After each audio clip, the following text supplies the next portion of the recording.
नमस्कार दोस्तों, स्वागत है आपका एमएसआई की मास्टर जी क्लासेस में। तो आज हैं हम नए टॉपिक के साथ। एडवांस का टॉपिक है मल्टी करेंसी। पहले हम इसके बारे में कुछ जानकारी प्राप्त करेंगे कि मल्टी करेंसी एक्चुअल में होता क्या है। मल्टी करेंसी का मतलब होता है कि आप जैसे इंडिया में अगर काम कर रहे हैं और यहाँ से कोई भी प्रोडक्ट आप विदेश में कहीं भी बेचते हैं, तो वहाँ की करेंसी के अकॉर्डिंग आप अगर पैसा रिसिप्ट करते हैं तो आपको फॉरेक्स गेन या लॉस होता है। क्योंकि वहाँ की करेंसी और हमारे यहाँ की करेंसी, जैसे अगर एग्जांपल लें हम कि डॉलर, तो डॉलर जो है रुपये के अकॉर्डिंग, आपका रुपया आपके डॉलर के अकॉर्डिंग कम ज़्यादा होता रहता है।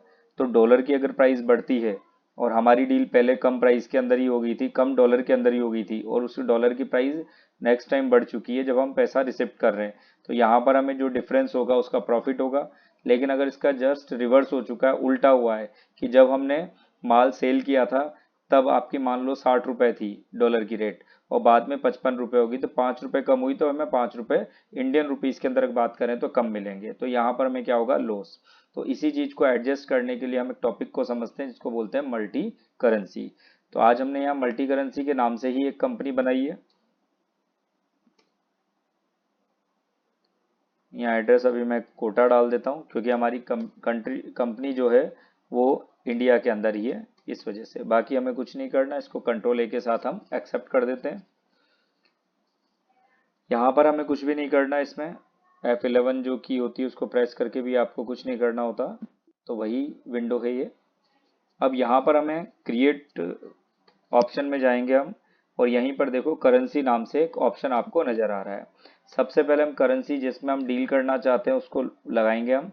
अब यहाँ पर एक चीज ध्यान रखनी है आपको, यहाँ पर जो कीबोर्ड में 4 है उस पे चार तीन तरीके की है। एक तो 4 है, दूसरी रुपीस का सिंबल है, और तीसरा डॉलर का साइन है। अगर आपको डॉलर का साइन लगाना है तो आप शिफ्ट के साथ इसको प्रेस करेंगे। अगर आपको इस जगह पे रुपीस का लगाना तो कंट्रोल के साथ प्रेस करेंगे, और कुछ नहीं तो सिंपल आप प्रेस करेंगे तो 4 प्रेस होगा। अब कंफ्यूजन ये है, तो सिंपल में तो 4 हो जाएगा, लेकिन डॉलर कब आता है, रुपीस कब आता है, तो हम इसको कुछ ट्रिक से याद रख सकते हैं कि अगर हमें डॉलर यूज करना है तो शिफ्ट। डॉलर क्या होता है, लिफ्ट होता है, मतलब बढ़ता है, तो शिफ्ट और लिफ्ट ये दोनों राइम बन रही है। तो शिफ्ट के साथ जब प्रेस करोगे तो डॉलर का साइन आएगा, और रुपए को हमेशा हमें कंट्रोल में रखना चाहिए, तो कंट्रोल के साथ हमेशा रुपया आएगा। इंडिया में हम काम कर रहे हैं लेकिन हम फॉरेन कंट्री से लिंक कर रहे हैं, अपना प्रोडक्ट बेच रहे हैं या खरीद रहे हैं, तो हम यहाँ पर डॉलर लगाएंगे क्योंकि हम अमेरिका से कुछ ना कुछ खरीद और बेच रहे हैं। उसके बाद यहाँ पर फॉर्मल नेम आ जाएगा डॉलर, और यहाँ पर आ जाएगा CENT सेंट। जैसे हमारा रुपया और पैसा होता है वैसे ही वहाँ पर सेंट चलता है। इसको हम एक्सेप्ट कर देंगे। एस्केप करके हम यहाँ आएंगे और यहाँ पर हम देखते हैं rate of exchange. Rate of exchange में हम फिक्स करेंगे, एक होती है आपकी स्टैंडर्ड रेट, दूसरी सेलिंग रेट और बाइंग रेट। खरीदते टाइम क्या वैल्यू थी, बेचते टाइम क्या वैल्यू है, और स्टैंडर्ड रेट क्या है डॉलर की, तो वो हम यहाँ डालेंगे। यहाँ पर करेंसी नजर आ ही रही है आपको, डॉलर के लिए बना रहे हैं। अब हम यहाँ पर मान के चल रहे हैं सिर्फ कि 80 रुपीज आपका क्या है, स्टैंडर्ड रेट है डॉलर की। लेकिन सेलिंग करते समय अभी कैलकुलेशन इजी रहे इसलिए हम 70 डाल रहे हैं कि जब हमने माल बेचा जब 70 थी, और जब हम माल खरीदते हैं या कोई अगर परचेजिंग वगैरह चल रही है बाहर से कहीं, तो वहां पर हम मान लेते हैं, एक मिनट, यहाँ पर हम कर देते हैं 90 सेलिंग में, और यहाँ कर देते हैं हम 70 परचेज के टाइम पर, कि खरीदते टाइम कम थी, बेचते टाइम ज़्यादा है। इसको हम एक्सेप्ट कर देते हैं। अब इसके बाद हम बनाते हैं लेज़र। लेज़र में हम सबसे पहले जिससे परचेज करेंगे, तो पहले तो हम परचेज का बना लेते हैं। परचेज में जाएगा। लेज़र आप जैसे बनाते थे सिंपल वैसे ही बनाएंगे, क्योंकि हमारी जो कंपनी है वो इंडिया की है। एक बना देंगे हम जिससे हम खरीद रहे हैं, सप्लायर, तो ABC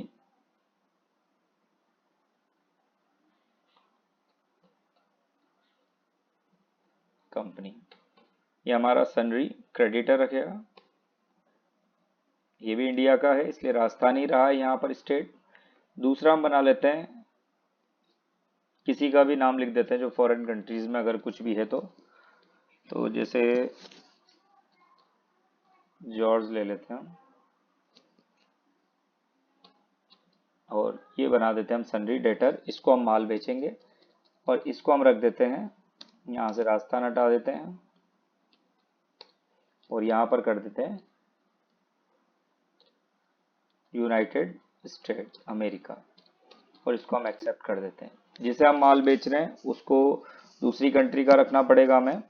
परचेज सेल आपका हो चुका है। अब यहाँ पर हमें इससे कुछ ना कुछ गेन या लॉस होगा, तो हम बना लेते हैं यहाँ पर फॉरेक्स गेन या लॉस, और इसको डाल देते हैं इनडायरेक्ट इनकम के अंदर, हम गेन मान के चलेंगे। ये तो हमारे लेजर कंप्लीट हुए। एक स्टॉक आइटम बना लेते हैं जिसमें हम यूनिट रखते हैं NOS, इसको एक्सेप्ट कर देते हैं।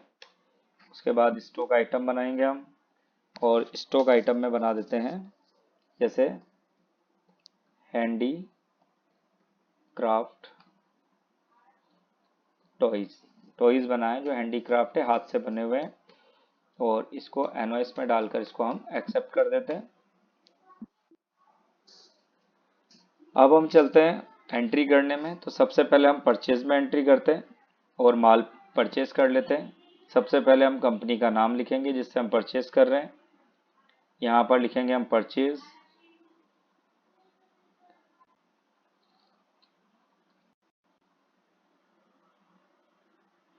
F9 की, यहाँ लिखेंगे हम परचेज। यहाँ ध्यान देना आपको परचेज है, यहाँ इनवॉइस नंबर डाल दें परचेज का पहले, और पार्टी से हमने परचेज किया। क्या परचेज किया? हैंडीक्राफ्ट टॉयज, और हमने 1000 टॉयज परचेज किए हैं और 100 का एक परचेज किया है। हम इसको एक्सेप्ट कर देते हैं। ये हमने नॉर्मली हमारे इंडिया वाले से परचेज किया है, लेकिन अब हम उसको सेल करते हैं। तो सेल हम करेंगे बाहर वाले को, और ये है जॉर्ज, इसको करेंगे हम सेल। सेल का लेजर हमने नहीं बनाया था तो अब बना लेते हैं। यहीं से क्रिएट पर जाकर सेल्स, और सिंपल सेल के अंदर डाल देंगे, एक्सेप्ट करेंगे। सेल क्या कर रहे हैं हम? वही हैंडीक्राफ्ट टॉयज, और यहाँ पर हम 100 टॉयज कर रहे हैं। और यहाँ डॉलर के साथ आपको वो लगाना पड़ेगा, अमाउंट लिखना पड़ेगा कितने में। तो डॉलर के लिए आप शिफ्ट के साथ 4 प्रेस करेंगे, और $200 का एक बेच रहे हैं हम, ठीक है। तो टोटल हमारे पास $20,000 है, और यहाँ पर अगर रेट देखें, टोटल अमाउंट रुपीज़ में देखें तो 18 लाख रुपए का आपका अमाउंट बन रहा है, जो कि 90 रुपए के हिसाब से इसकी रेट हमने फिक्स की थी, ठीक है। तो ये तो सेल हो गई हमारी 90 के हिसाब से। हमें थोड़ा सा ध्यान रखना पड़ेगा कि यहाँ $20,000 है, तो ये हमारी अमाउंट जब हम रिसिप्ट करेंगे तो हमें ध्यान देना होगा। अब एक बार हम रिपोर्ट देख लेते हैं। रिपोर्ट कहाँ देखेंगे? हम बैलेंस शीट में जाएंगे, और बैलेंस शीट में ओल्ड के साथ F5 की प्रेस करेंगे ताकि डिटेल्स में नजर आए। अब ये अनएडजस्टेड फॉरेक्स गेन या लॉस यहाँ नजर आ रहा है, लेकिन इसको हम एंट्री पास करेंगे, और ये एक्चुअल में हमारा क्योंकि प्रॉफिट होगा, 2 लाख रुपए का प्रॉफिट है, तो ये हमारा लाइबिलिटी साइड में आना चाहिए। हम बात करें प्रॉफिट एंड लॉस की, इसको भी ओल्ड के साथ F5 करके देखेंगे, तो यहाँ पर किसी प्रकार का कोई लॉस और गेन नजर नहीं आ रहा, क्योंकि अभी तक हमने पैसा रिसिप्ट नहीं किया है। पैसा रिसिप्ट करने से पहले हम करेंगे, वैसे तो पैसा रिसिप्ट कर लो उसके बाद भी हम एडजस्ट कर सकते हैं जो प्रॉफिट या लॉस हो रहा है हमें, ठीक है। लेकिन हम यहाँ अल्टर में जाकर वाउचर टाइप में जाएंगे, और जो हमारा जर्नल वाउचर है यहाँ पर एक एंट्री होगी, इसमें एंट्री करेंगे, तो इसलिए हम इसकी एक क्लास बना लेते हैं, और ये बनाते हैं फॉरेक्स गेन ऑब्लिक लॉस। इसके बाद इसको यस करेंगे। यहाँ पे लिखा है use class for forex gain and loss adjustment, yes. हमने जो लेजर बनाया था उसको हम यहाँ सेलेक्ट करेंगे, एंटर, और कुछ नहीं करना, इसको हमें एक्सेप्ट करना है। ये हमने जर्नल को सेट कर दिया, वाउचर टाइप में आके किया हमने। अब सबसे पहले हम रिसिप्ट कर लेते हैं पैसा F6 से, और यहाँ पर एक बैंक का लेजर क्रिएट कर लेते हैं SDFC, क्योंकि फॉरेन करेंसी का जो पैसा आपको किसी न किसी बैंक के थ्रू ही मिलेगा। बैंक अकाउंट में डाल देते हैं। यहाँ पर हमें ये पैसा मिल रहा है किससे? जॉर्ज से, और डॉलर के अंदर मिलेगा हमें $20,000। लेकिन अब यहाँ पर हम देखते हैं कि जैसे ही हमने रिसिप्ट करने लगे तो ये जो 90 रुपीज़ है इसकी जगह पे पैसा और बढ़ गया, तो यहाँ पर हम कर लेते हैं इसको 95 रुपीज़।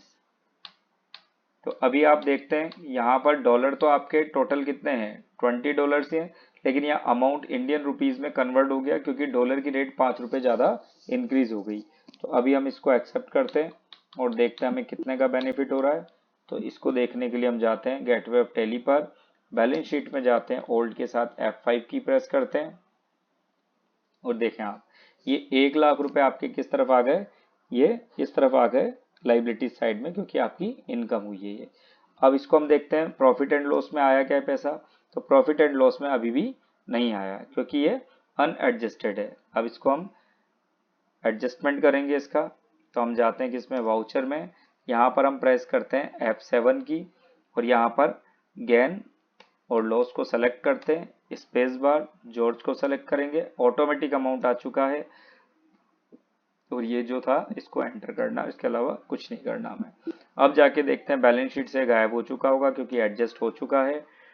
तो ऑल्ट F5 की प्रेस किया, देखो यहाँ से हमारा अनएडजस्टेड गेन या लॉस गायब है। तो फिर गया कहाँ ये, तो ये हमारे प्रॉफिट के अंदर आकर ऐड हो गया जहां पर इसको होना चाहिए था, ये देखो। और ये हमारी क्रेडिट साइड है तो इनकम साइड है ही सही। 1 लाख रुपए का आपको फॉरेक्स गेन हो गया। तो उम्मीद है दोस्तों आपको ये टॉपिक समझ में आया होगा। थोड़े टॉपिक टफ हैं क्योंकि एडवांस लेवल पर हैं, तो आप इनकी प्रैक्टिस करते रहें और आगे बढ़ते रहें। धन्यवाद।